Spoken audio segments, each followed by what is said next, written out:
ان ریاستوں میں جو اختلاف رائے ہے اس کو مانیٹر کرنے کے لیے ہوتا ہے، مگر بہرحال بھرپور مانیٹرنگ ہوتی ہے سوشل میڈیا کی اسلامی مملکتوں میں۔ کیا پاکستان سوشل میڈیا کی ان آرگنائزیشنز کو مجبور کر سکتا ہے یا دوسرے ممالک کی طرح سے اس بات پر ان کو منا سکتا ہے کہ مقدس عقائد اور مقدس شخصیات کے حوالے سے ایسی چیزیں نہ آ سکیں، ایسی چیزوں کی تشہیر نہ ہو سکے؟ اور کیا اس میں کامیابی کے امکانات ہیں؟ یہ معاملہ مکمل طور پہ قابو میں آ سکتا ہے؟ اس پہ ماہرانہ رائے حاصل کرنے کے لیے لاہور جائیں گے، جہاں پر موجود ہیں ڈاکٹر عمر سیف، جو پنجاب آئی ٹی یونیورسٹی کے وائس چانسلر بھی ہیں۔ بہت بہت شکریہ ڈاکٹر صاحب۔ آپ فرمائیے گا کہ یہ ہماری بڑی کوشش ہے کہ فیس بک بھی چلے، ٹویٹر بھی چلے اور ساری چیزیں چلتی رہیں، مگر اس میں ایسی چیز جو ہمارے عقائد کے اور ہماری مقدس شخصیات کے خلاف ہے، وہ کوئی ایسا مواد اس پہ نظر نہ آئے، اس کے ذریعے تشہیر نہ ہو، یہ ممکن ہے، پاسبل ہے یہ؟ جی بالکل ممکن ہے، تھینک یو سو مچ کامران، آپ نے مجھے انوائٹ کیا اس اہم معاملے پہ آپ سے بات کرنے کے لیے۔ میں آپ کو اگزامپل دینا چاہتا ہوں۔ کچھ عرصہ قبل پاکستان نے یوٹیوب کو بلاک کر دیا تھا، اور اس کو کرنے کا بھی جو بڑا ایک جو اس میں ایشو تھا وہ یہی تھا کہ اس پر ایک ایسی ویڈیو اپلوڈ کی گئی جو کہ ہماری ریلیجس سینسٹیوٹیز کو ارگ کرتی تھی اور ہمیں قابل قبول نہیں تھی۔ تو ہم نے جب گوگل کو جو یوٹیوب کو آن کرتا ہے، جب ان کو ایکسیس کیا گیا، ان کو کہا گیا کہ یہ ویڈیو جو ہے اس کو ریموو کر دیا جائے، تو انہوں نے کہا کہ دیکھیے آپ کو جو چیز بری لگ رہی ہے، کیا پتہ کسی اور کو بری نہ لگے، تو اس کو کس قانون کے تحت اس ویڈیو کو بلاک کیا جائے یا ریموو کیا جائے یوٹیوب سے، جس پہ کوئی بھی کسی بھی طرح کا کانٹینٹ اپلوڈ کر سکتا ہے۔ یوٹیوب خود تو کانٹینٹ اپلوڈ نہیں کر رہی۔ تو اس وقت یہ سوال اٹھا کہ واقعی کیا پاکستان میں کوئی ایسا لا ہے جس کے تحت ہم کسی کانٹینٹ کو اللیگل ڈکلیئر کر سکیں، کہہ سکیں کہ یہ کانٹینٹ جو ہے اس کو بند کرنا چاہیے، ریموو کرنا چاہیے؟ اور اسی کے نتیجے میں یہ ڈبیٹ پھر کلمینیٹ ہوئی ان سائبر کرائم بل، جو پرفیکٹ تو نہیں ہے لیکن کم از کم فارملی ایک لیگل لیجسلیشن ہے، ایک فارمولیشن ہے جس کے تحت ہم as a country, as a law of land, ہم اب ایک کمپنی کو، فورن کمپنی کو اپروچ کر کے کہہ سکتے ہیں کہ یہ کانٹینٹ ہمارے لیگل سسٹم نے بین کر دیا، اس کو ریموو کر دیا جائے، بلاک کر دیا جائے، اس کو پاکستان میں ایکسیسیبل نہیں ہونا چاہیے۔ جو ٹویٹر پہ پوسٹس ہوتی ہے، جو فیس بک پہ پوسٹ ہوتی ہے، وہ پاکستان کی حد تک ہم اس کی صفائی کر سکتے ہیں، ٹیکنیکلی پاسبل ہے؟ نہیں جی، فیس بک اور ٹویٹر ایک اور واٹس ایپ بالکل ہی مختلف، لیکن فیس بک اور ٹویٹر ایک مختلف طرح کی ٹیکنالوجی ہے۔ اس میں ہر کوئی اپنے اکاؤنٹ سے لاگ ان کرتا ہے، دیکھتا ہے۔ اس میں ایکچولی ہم نے اوور ٹائم کچھ کیپیبلٹی ایکوائر کی ہے کہ ہم سرویلنس کر سکیں ایسے فیس بک کا کانٹینٹ جو انتشار پھیلاتا ہے، جس کو ہیٹ سپیچ کہا جاتا ہے، جس سے کوئی لا اینڈ آرڈر کی سچویشن اکٹھی ہو سکتی ہے، یا کوئی ریلیجس سینسٹیوٹی پہ ٹریڈ کرتا ہے، یا اس وقت جو بڑا رجحان جو ہمارے لیے بڑا تکلیف دہ اور بڑا پریشان کن ہے وہ یہ کہ ISIS جیسی آرگنائزیشنز پاکستان میں سوشل میڈیا کے تحت فیس بک، ٹویٹر ایٹسیٹرا کے تھرو لوگوں کو ریکروٹ کرتی ہیں۔ تو یہ تو ایلیگل ایکٹیویٹی ہے، ہر طرح سے غلط ہے، اور اس کو بند کرنے کے لیے ہمیں سرویلنس کیپیبلٹی بھی اسٹیبلش کرنی ہے، اور پھر اس کے بعد ہمیں کوئی ایک چینل آف کمیونیکیشن بھی چاہیے یوٹیوب سے، ٹویٹر سے، کہ وہ اکاؤنٹس یا وہ پیجز بند کر دیے جائیں جو کہ اس طرح کی غیر اخلاقی یا ہماری کسی ریلیجس سینسٹیو کو مجروح کرنے کے لیے یا غیر قانونی کوئی حرکت کرے۔ بہت بہت شکریہ جناب ڈاکٹر عمر صاحب ہمارے ساتھ موجود تھے۔ کمرشل بریک، اس کے بعد ذکر کریں گے۔ تاریخ میں پہلی بار ہو رہا ہے، کم از کم حالیہ تاریخ میں پہلی بار ہو رہا ہے کہ سندھ پولیس کی تمام گاڑیاں جو کہ غیر قانونی نمبر پلیٹس پہ چلتی تھی، اور وہ تمام تھی، کسی کی بھی قانونی نمبر پلیٹ نہیں تھی، اب اس کو رجسٹر کیا جا رہا ہے۔ سندھ حکومت کا بھی یہ حال ہے، اس میں بھی اس عمل کا آغاز کیا گیا ہے۔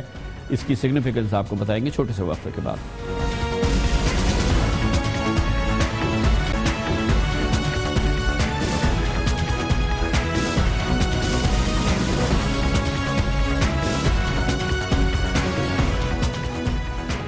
آپ شاید محو حیرت رہ جائیں کہ سندھ کی تاریخ میں پہلی بار ہو رہا ہے کہ محکمہ پولیس کے نمبر پلیٹس کے بغیر چلنے والی ہزاروں گاڑیوں کو باقاعدہ قانون کے دائرے میں لایا جا رہا ہے، ورنہ اس سے قبل پولیس کی موبائل وینز اور اعلیٰ افسران کے زیر استعمال تمام گاڑیاں بغیر نمبر پلیٹس کے دھڑلے سے شہر بھر میں دوڑتی پھرتی نظر آتی تھی، کوئی والی وارث نظر نہیں آتا تھا۔ لیکن اب سندھ کے محکمہ ایکسائز اینڈ ٹیکسیشن نے سندھ کے بڑوں کے ساتھ مل کے سندھ پولیس کے سربراہ نے شاید اس چیز کو زیادہ پش کیا ہے، فیصلہ کیا ہے کہ سندھ پولیس کے کے زیر استعمال گاڑیوں اور موبائل وینز کی رجسٹریشن کا عمل شروع کیا جائے، جس کے تحت اب تک مختلف تھانوں اور آفیسز کی تقریباً 8,500 گاڑیوں کی رجسٹریشن ہو چکی ہے۔ محکمہ ایکسائز کا جو ریکارڈ ہے اس کے مطابق 8,500 رجسٹرڈ گاڑیوں میں 3,500 گشت والی موبائل موٹر سائیکلز ہیں، جبکہ باقی گاڑیوں میں آفیسرز کی گاڑیاں اور تھانے کی موبائل شامل ہیں۔ سندھ پولیس کی گاڑیوں کے ٹیکس واجبات کے حوالے سے پچھلے سال سے اب تک 1,20,00,000 روپے اس کا نادہندہ ہے، ڈیفالٹ کیا ہوا ہے۔ یہاں آپ کو ایک انتہائی تشویشناک حقیقت سے بھی آگاہ کریں کہ اس وقت محکمہ پولیس کے زیر استعمال 3 مختلف گاڑیوں پر ایک ہی نمبر پلیٹ جاری ہے، کیونکہ کوئی والی وارث نہیں ہے۔ ایک نمبر پلیٹ یا ایک ہی نمبر پلیٹ 10 گاڑیوں پہ لگا دے یا ایک گاڑی پہ لگا دے۔ Car number SP 068A director anti corruption Faisal Bashir Memon کے استعمال میں ہے، لیکن شارع فیصل ٹریفک سیکشن کی پیٹرولنگ کار پر بھی یہی نمبر دیکھا جا سکتا ہے، جبکہ محکمہ اینٹی کرپشن کی ایک اور گاڑی پر بھی یہی نمبر پلیٹ نصب ہے۔ گویا کہ محکمے کا نام ہے اینٹی کرپشن اسٹیبلشمنٹ اور اس کی گاڑیوں پر جعلی نمبر پلیٹیں لگی ہوئی ہیں۔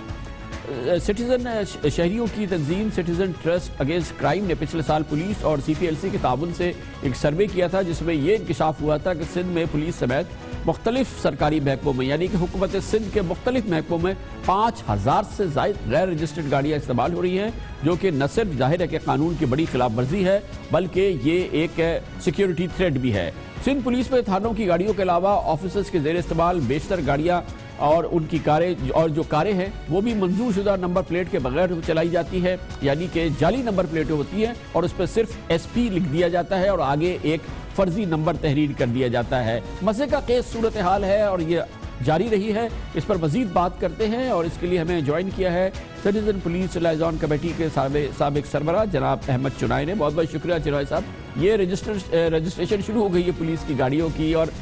شاید حکومت سندھ کی تمام گاڑیوں کی بھی رجسٹریشن کا عمل اب کیا جائے گا، اس کو کسی قانون کے دائرے میں لایا جا رہا ہے، مگر اس سے پہلے جو صورتحال تھی وہ ایک خطرناک چیز تھی نا، یہ سرکاری گاڑیاں اور اس پہ جعلی نمبر پلیٹیں۔ بسم اللہ الرحمن الرحیم۔ دیکھیں، میں سمجھتا ہوں کہ یہ ایک بڑا خوش آئند امر ہے کہ پولیس ڈپارٹمنٹ نے اس بات کو ریئلائز کیا اور پولیس کی تمام گاڑیاں جو ہیں اس کا رجسٹریشن کا عمل شروع ہوا ہے۔ دیر آئے درست آئے۔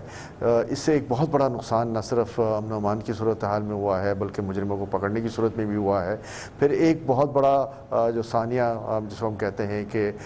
وہ لاپتہ افراد جن کے بارے میں سپریم کورٹ بھی کئی دفعہ کہہ چکا ہے، ان کی بھی بعض دفعہ نشاندہی یہ ہوئی ہے کہ جی پولیس کی گاڑیوں میں اٹھایا گیا ہے۔ اغوا برائے تاوان کی کئی وارداتوں میں یہ مثال سامنے آئی ہے کہ جی پولیس کی گاڑیوں میں اٹھایا گیا ہے۔ تو آج جب ہم یہ رجسٹریشن کے عمل کی بات کر رہے ہیں، چونکہ یہ صرف 8,500 کی رجسٹریشن جو ہے وہ پولیس کا ایک بہت بڑا فلیٹ ہے۔ میرے اندازے کے مطابق پورے سندھ کا فلیٹ لے لیں تو شاید 1,00,000 کے قریب گاڑیاں، موٹر سائیکلیں، APCs، موبائل وینز اور یہ بہت ساری اس میں اور دوسری چیزیں شامل ہیں، یہ تمام ہوں گی۔ جب اتنی بڑی تعداد کی فلیٹ ہو اور 8,500 کی رجسٹریشن اب تک ہو تو اس کا مطلب ہے کہ ہم نے 8-9% ہی رجسٹریشن کی ہے، باقی ایک بہت بڑا لمبا سفر باقی ہے۔ ہونا یہ چاہیے کہ فوری طور پر نہ صرف ان پولیس وہیکلز کی رجسٹریشن ہو پورے سندھ بھر میں، ظاہر ہے وہ جہاں کی گاڑیاں ہوں، کراچی کی ہوں، حیدرآباد کی ہوں، ان کے ریسپیکٹیو ایکسائز ڈپارٹمنٹس میں جو ہے وہ ان کی رجسٹریشن ہو، ان کی ایک پراپر آئیڈینٹیفیکیشن ہو، پراپر مارکنگ ہو، اور پھر یہ کس کو الاٹ کی گئی ہیں وہ بھی پتہ ہونا چاہیے۔ تو یہ ساری چیزیں میں سمجھتا ہوں امن و امان کی صورتحال کو بہتر بنانے میں ایک سنگ میل بھی ثابت ہوگا۔ اس کے بعد صحیح معنوں میں کتنی تعداد گاڑیوں اس سے پہلے ہو کیا رہا تھا جناب صاحب؟ کیا یہ فری فار آل تھا نا؟ یہ اس سے پہلے کیا چل رہا تھا؟ دیکھیں، کوئی رجسٹریشن کا عمل نہیں تھا۔ پولیس جو ہے ان کا پروکیورمنٹ ڈپارٹمنٹ گاڑیاں خرید لیتا تھا، اس پہ وہ اپنی نمبر پلیٹ لگا لیتے تھے، کسی پہ SP لگی ہوئی ہے، کسی پہ GS لگی ہوئی ہے۔ یہ ایک بڑا غیر قانونی عمل ہے جو چل رہا تھا، اور جب ان گاڑیوں کی آئیڈینٹیفیکیشن ہوتی تو پتہ چلتا کہ یہ تو کسی پرانی گاڑی کا نمبر تھا جو اس پہ لگا ہوا تھا، اور وہ گاڑی تو ورک شاپ میں کھڑی ہے، اور بہت ساری چیزیں اس پہ شامل ہوتی تھی۔ پرٹیکولرلی آج یہ عمل جو ہے نہ صرف سندھ پولیس کی گاڑیوں میں ہونا چاہیے بلکہ میں سمجھتا ہوں تمام سرکاری ڈپارٹمنٹس میں ہونا چاہیے۔ ججز کی جو گاڑیاں ہیں ان پر آلریڈی رجسٹریشن کا کام شروع ہو چکا ہے ہائی کورٹ کے آرڈر سے، اور میں سمجھتا ہوں کہ تمام جتنے ڈپارٹمنٹ ہیں ان کی بھی ہونی چاہیے، تاکہ جو بھی ریونیو ایکسائز ڈپارٹمنٹ میں آنا ہے وہ پورے ایکسائز ڈپارٹمنٹ میں ریونیو آئے، اور چاہے وہ interchange adjustment, inter department adjustment ہو، وہ اپنی جگہ پر ہے، مگر ایک حقیقی نمبرز اور حقیقی فگرز جو ہیں وہ آنے چاہیے، اور اس اعداد و شمار کے ساتھ ایک بہترین پلاننگ جو ہے وہ بھی مرتب ہو سکتی ہے۔ بہت بہت شکریہ جناب احمد چنائے ہمارے ساتھ ہے۔ کمرشل بریک اور اس کے بعد ذکر کریں گے. کراچی چاہے دوسرے معاملوں میں پیچھے ہو لیکن چیریٹی میں نہ صرف پاکستان کا تو لیڈر ہے بلکہ دنیا کے بڑے بڑے شہروں میں بھی اس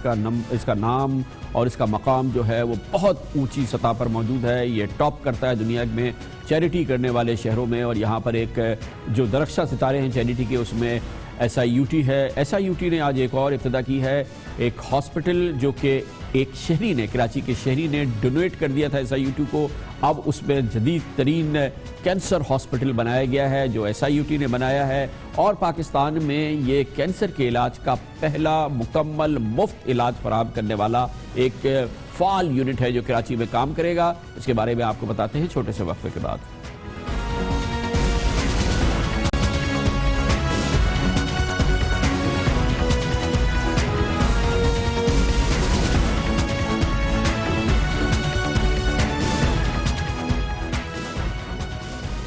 کراچی کو یہ اعزاز حاصل ہے کہ دنیا کے بڑے شہروں میں جہاں پہ سب سے زیادہ چیریٹی ہوتی ہے اس میں ٹاپ پہ جو چند شہر ہیں اس میں کراچی شامل ہے. اور کراچی میں جو ادارے جنہوں نے عالمی شہرت حاصل کی ہے, جو خلق خدا کرتے ہیں, جو چیریٹی کرتے ہیں, جن کو عوام چلاتے ہیں, اس میں SIUT شامل ہے, Sindh institute of urology and transplantation. گردوں اور دوسرے امراض کے حوالے سے بہت ہی اہم یہ ادارہ ہے. اس نے آج ایک اعزاز حاصل کیا ہے, ایک اور ڈسٹنکشن حاصل کی ہے. اس کے تحت اب کراچی کے علاقے کورنگی میں ایک کثیر المنزلہ مہر النساء ہسپتال میں کینسر کے مریضوں کی تشخیص ملک میں پہلی بار مفت ہو سکے گی. اور اس کے لیے PET CT اسکین مشینوں نے کام شروع کر دیا ہے, اور یہ ایک بہت بڑی ڈیولپمنٹ ہے. مہر النساء ہسپتال ایک کراچی کے شہری نے بنائی بلڈنگ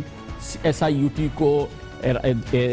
گفٹ کر دی تھی اور SIUT کو ڈونیٹ کر دی تھی, اس کا عطیہ دے دیا تھا, اور اس کے بعد اس پہ کام شروع ہوا ہے. اور جس کے بعد پاکستان میں پہلی بار کراچی کے ایک اسپتال میں کینسر کی تشخیص مفت ہو سکے گی. یاد رہے کہ یہ بڑا مشکل, یہ بڑا مہنگا عمل ہے. اس وقت پورے پاکستان میں کروڑوں روپے یہ مہنگی مشینیں ہوتی ہیں. ایسی صرف 5 مشینیں ہیں جو کام کر رہی ہیں, جن میں سے 2 لاہور میں کام کرتی ہیں اور 3 کراچی میں کام کر رہی ہیں. پرائیویٹ ہاسپٹلز میں اگر یہ اسکین کرانا پڑے تو 50 سے 60 ہزار روپے کا خرچہ آتا ہے ایک اسکین کا, جو کہ اکثر لوگوں کی پہنچ سے باہر ہوتا ہے, خاص طور پہ غریب تو تصور نہیں کر سکتا. لیکن اب یہ SIUT میں مفت ہو سکے گا. اس فیسلٹی کو جس کا آج افتتاح ہوا ہے, وزیر اعلیٰ سید مراد علی شاہ نے اس کا افتتاح کیا. اس کے بارے میں ہم دکھاتے ہیں آپ کو ایک خصوصی رپورٹ جو ہمارے نمائندے کفایت علی شاہ نے ترتیب دی. SIUT کا مہر النساء میڈیکل سینٹر, جس کے لیے 10 ایکڑ پر پھیلی یہ زمین اور یہ تعمیر شدہ عمارت ہارون عبدالکریم نامی ایک کاروباری شخصیت نے SIUT کے حوالے کی. ان کی خواہش تھی کہ اسپتال ان کی مرحوم اہلیہ کے نام سے منسوب کر کے خلق خدا کی خدمت کے لیے وقف کر دیا جائے. SIUT نے ایسا ہی کیا اور 3 سال کے اندر یہاں مفت علاج کی سہولیات بڑھتی گئیں. آج 200 بستروں کے اس اسپتال میں گردوں کے مریضوں کا مفت ڈائلیسس ہوتا ہے اور اب کینسر کی مفت تشخیص بھی ہو سکے گی. پاکستان میں ایسی 5 PET اسکین کی مشینیں ہیں جن کے ذریعے کینسر کی تشخیص ممکن ہو سکتی ہے, اور ان 5 میں سے 2 لاہور میں ہیں جبکہ 3 مشینیں کراچی میں ہیں. اور یہ ان میں سے واحد مشین ہے جس کے ذریعے کینسر کی تشخیص مفت میں کی جا سکے گی. PET CT اسکین یونٹ کے افتتاح کے موقع پر وزیر اعلیٰ سندھ نے ڈاکٹر ادیب رضوی کو اپنی بھرپور مدد کی یقین دہانی کرائی تاکہ یہاں مزید مشینیں لگائی جا سکیں. PET CT اسکین کی مشین پر 80 کروڑ روپے لاگت آتی ہے. SIUT میں ایسی جدید مشین کی تنصیب یقیناً قابل تحسین ہے, لیکن ضرورت اس بات کی ہے کہ SIUT کے نقش قدم پر چلتے ہوئے دیگر سرکاری ہسپتالوں میں بھی PET CT اسکین مشینیں لگائی جائیں تاکہ غربت کے مارے عوام کو ریلیف مل سکے. SIUT میں پورے پاکستان سے لوگ آتے ہیں. ہر سال تقریباً 30 لاکھ مریضوں کا علاج ہوتا ہے اس شاندار انسٹیٹیوٹ میں, اور پچھلے سال 5000 مفت ٹرانسپلانٹ کیے گئے اس ادارے میں, اور 5000 مفت ٹرانسپلانٹ کیے گئے ہیں. اس ادارے کے روح رواں ہیں, آپ سب جانتے ہیں, ڈاکٹر ادیب الحسن رضوی. اور ایک بڑی امپورٹنٹ بات ہے اس حوالے سے, وہ کہتے ہیں کہ مفت علاج عزت نفس کے ساتھ ہر انسان کا بنیادی حق ہے, اور اسی مقصد کے لیے انہوں نے ظاہر ہے کہ اپنی بیشتر زندگی وقف کر دی ہے. اس وقت ہمارے ساتھ موجود ہیں جناب ڈاکٹر ادیب الحسن رضوی. ڈاکٹر صاحب فرمائیے گا, آج کی جو یہ فیسلٹی کا افتتاح ہوا ہے اس کی سگنیفیکنس بتائیے. دیکھیے ایک ٹرینڈ ہے, ایک ٹرینڈ آ گیا کہ پہلا PET اسکین پبلک سیکٹر میں کھلا ہے جو